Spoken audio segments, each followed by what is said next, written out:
Good morning guys. आइए आज आपके कोर्स की एक पोएम डिस्कस करते हैं, विंड। क्या टाइटल है पोएम का? विंड। और ये पोएम इंडो इंग्लिश राइटर के द्वारा कंपोज हुई है। और ये राइटर आपका सुब्रमण्यम और आपका भारती। सुब्रमण्य भारती का यदि हम पूरा नाम लें तो चिन्मयी स्वामी। ये भारती तो इसको टाइटल उपाधि दी गई है। ये तमिलनाडु का जो है पोइट है। इंडो इंग्लिश का मतलब भारतीय परिवेश का पोइट है, राइट। ये पोयम मुख्य रूप से आपकी अन्य भाषा में लिखी गई और अन्य भाषा तमिलनाडु की भाषा में लिखी गई। समझ गए आप? और इसको ए के रामानुजन ने ट्रांसलेट किया। ए के रामानुजन द्वारा ट्रांसलेट किया गया। कविता की यदि थीम की यदि हम बात करें तो कविता सिंबॉलिक है। विंड को सिंबॉलिक वे में प्रेजेंट किया। और ये सिंबल है किसका? हर्डल्स का, प्रॉब्लम्स का, अनेकों संसार में आने वाली परेशानियों का सिंबल है ये। इसका एक मीनिंग तो ये होगा, wind the strong flow of the air. Okay, लेकिन आपका दूसरा सिंबॉलिक मीनिंग क्या है बच्चों? आपका ऑब्स्टेकल्स, दुनिया में आने वाली परेशानियों का यह प्रतीक है। ये पोयम क्या है? यदि हम बात करें तो लिरिकल कंपोजिशन है। और लिरिकल कंपोजिशन कौन सा है? फ्री वर्स है, फ्री वर्स। ये बातें क्लियर है? अब हम इसको यदि बात करेंगे तो इसमें 5 स्टेंजाज है। फ्री वर्स का मतलब इसमें रेगुलर न राइम है न मीटर है। ये विदाउट रेगुलर राइम और मीटर और राइम स्कीम के चलती है। चलिए, कविता में जो ही हम यहाँ आते हैं तो ऐसा लगता है कि पोइट विंड को एड्रेस कर रहा है। और जो ही विंड को एड्रेस कर रहा है पोइट, तो ये क्या हुआ? Personification. Wind has been personified as the empowered embodiment. एक किसी ताकत के रूप में उसको संबोधित कर रहा है। और हम word to word, line to line लेते हैं। देखो, देखिए, विंड कम सॉफ्टली, हवा धीरे चलो, हवा धीरे चलो, don't break the shutters of the windows. खिड़कियों के शटर्स, दरवाजे मत तोड़ो। यहां देखिए, कवि poet addresses the wind and appealing not to break the shutters of the windows. तेज अंदर जब आता है तो कैसे सारी चीजें कैसे डिस्टर्ब हो जाती है। वो कह रहा है, डोंट स्किट द पेपर्स, और पेपर्स को मत फैलाओ। स्केटर मीन्स बिखेर देना, मत बिखेरो। Don't throw down the books on the shelf, और पुस्तकों को मत फेंको डाउन द शेल्फ, अलमारियों से नीचे। इसका सिंबॉलिक मीनिंग बहुत होता है, लेकिन एक बात हम ये ध्यान रखते हैं, क्योंकि आपके स्टैंडर्ड 9th के स्टैंडर्ड से हमें बात करनी पड़ती है। तो बच्चों क्लियर है? पहले स्टेंजा में विंड को एड्रेस करके कवि क्या कह रहा है कि हवा धीरे चलो और क्या मत करो। क्या क्या अपील है कि विंडोज, खिड़कियों के जो शटर्स है उनको मत तोड़ो, पेपर्स मत फैलाओ, और don't throw down the books on the shelf. Shelf जानते हो ना, जहां पर पुस्तकें रखी जाती है। ओके, देखो अब इसके बाद क्या कह रहा है कवि? देयर, वहां, वहां का, ये सारी जो जगह बताई जहां पर, there, look what you did. आपको याद है यू, यू किसके लिए आ रहा है? ये आ रहा है विंड के लिए, पर्सोनिफाइड किया ना। लुक व्हाट यू डिड, क्या किया तुमने? किसने? हवा ने। हवा, तेज हवा, अंधड़ ने क्या कर दिया? डैश लगा के अब पॉइंट आगे बताता है, you through them all down, तुमने इन सबको नीचे गिरा दिया। किनको गिरा दिया? नीचे फेंक दिया। किनको?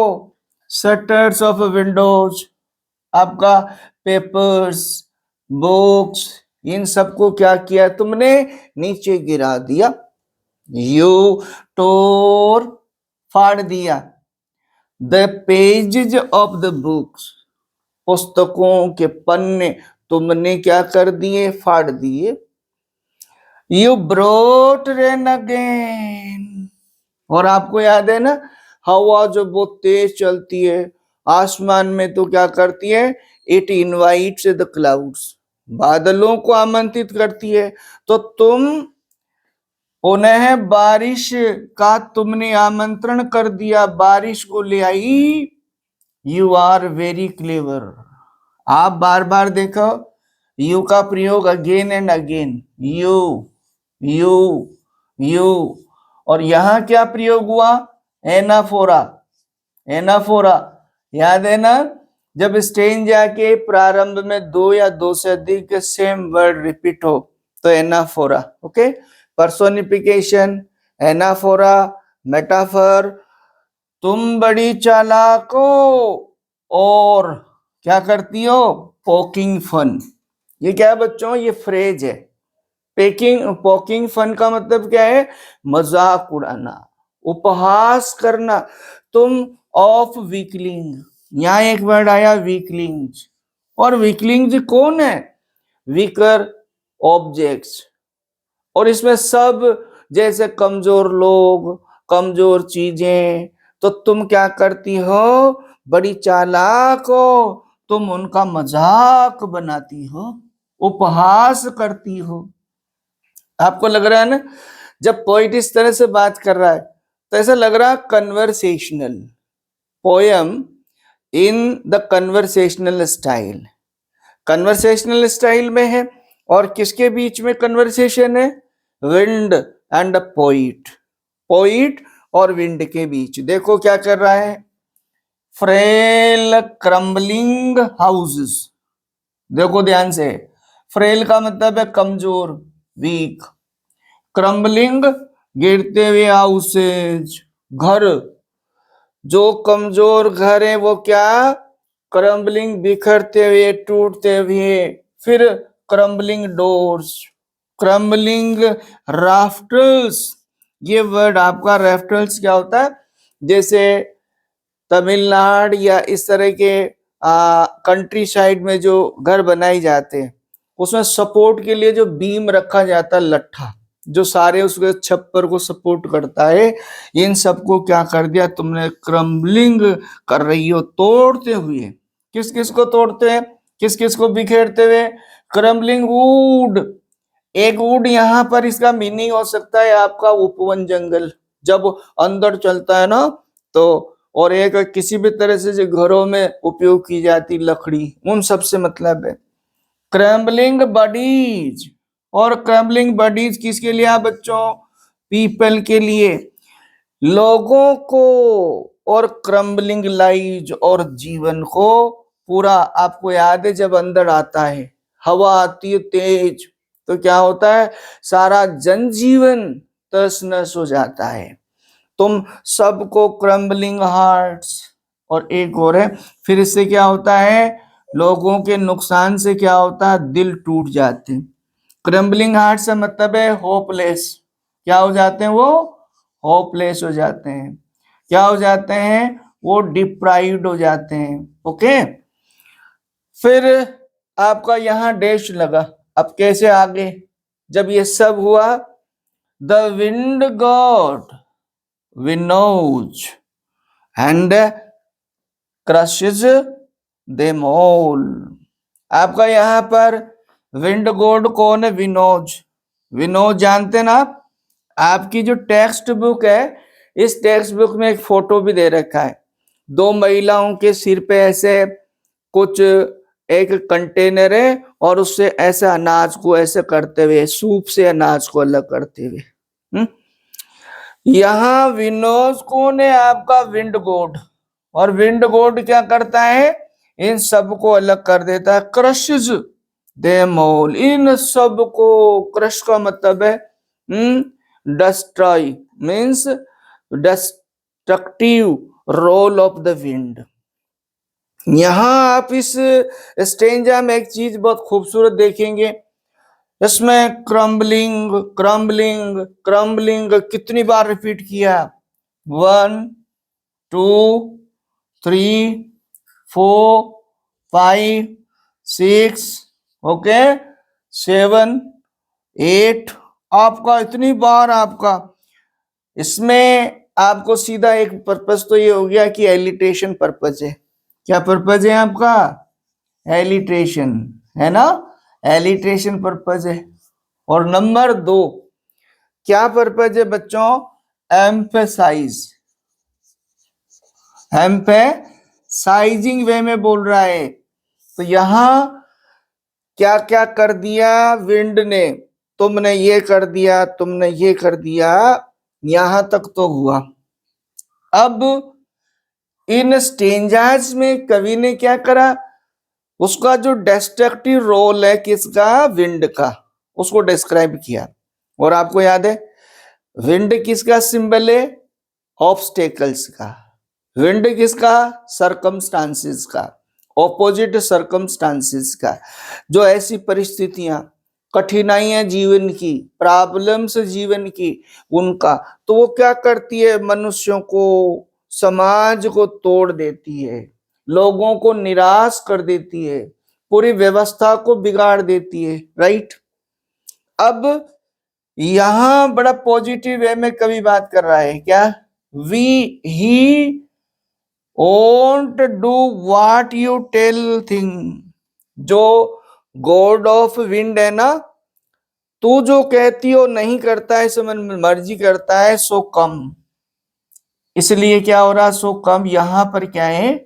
आपका परसुएसिव वे में कवि बोल रहा है। और किसको? ऐसे लोग दुनिया के जो विंड के इस आतंक से, तांडव से निराश हो जाते हैं, समस्याओं से, उनको एक साथ लेके अब क्या मोटिवेशनल परसुएसिव कर रहा है। Let us build strong houses. यदि ऐसी परेशानियां आती हैं तो हमें क्या करना है? सख्त मकान बनाने, मजबूत मकान बनाने हैं। And let us joint the doors firmly, और दरवाजों को बहुत फर्मली, बहुत मजबूती से बंद करना है। प्रैक्टिस और अभ्यास करें टू फर्म द बॉडी, क्या? Make the heart stead fast. यहां क्या हुआ? एक तो बॉडी, बॉडी से मतलब है फिजिकली, ओके, और हार्ट का मतलब है इमोशनली। इसका मतलब क्या हुआ बच्चों? पोइट कह रहा है हमें परिस्थितियों में क्या करना चाहिए? Physically as well as emotionally should try to face, समस्याओं का सामना करना चाहिए, उनका डटकर। डू दिस, ऐसा करें। ऐसा कौन सा? जो ऊपर बताया। And wind will be friends with us. देखो बहुत बढ़िया बात कही। दुनिया को सजेस्टिव लैंग्वेज में बोल रहा है। मैसेज क्या हुआ? यदि हम परिस्थितियों का मजबूती से सामना करते हैं, और मजबूती कैसी? हम इमोशनली और फिजिकली सारी सावधानियां बरत के। जैसे देखिए आपकी क्लास में होने का क्या मतलब है? क्लास 9th में होने का मतलब आपको पढ़ाई से रिलेटेड बहुत सारी प्रॉब्लम्स होना।